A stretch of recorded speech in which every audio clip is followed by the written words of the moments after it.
My naam is Rebecca Brandt. Ek is in Laerskool Ooskus Gimnasium in Oos-London. Ek lees graag vir u die gedig, Die Nuwe Waghond. Die digter is Jaco Jacobs. Oupa het 'n nuwe waghond. Die brak se naam is Fluffy.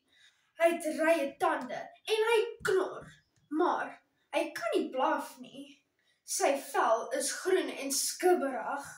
Dis ongewoon vir 'n hond. Hy lê heeldag in die son, daar langs die swembad rond. Hy wil nie hondekos eet nie. Miskien maak dit hom naar, maar hy lek sy lippe gulsig af wanneer hy die posman gewaar. Die mense in die parkie skrikkel skoonslap elke oggend as my oupa met sy Fluffy hond gaan stap. Iets is fout. As jy my sal vra, kort oupa dalk 'n bril. Ek vermoed sy nuwe waghond is 'n krokodil. My name is Rebecca Brandt. I am in Laerskool Ooskus Gimnasium in East London. I shall be reading the poem, My Teacher is Going Crazy.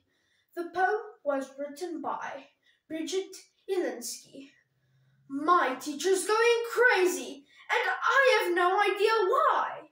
As I think, I see a pencil zooming by. She has no name papers and 20 in her class. Willie lied, and Sammy made his own homework pass. Jimmy broke the computer, and Jessie cut her hair. Billy shouts out repeatedly, and Maggie just won't share. Nancy couldn't hold it, and Anna told a lie. My teacher's going crazy, and I have no idea why.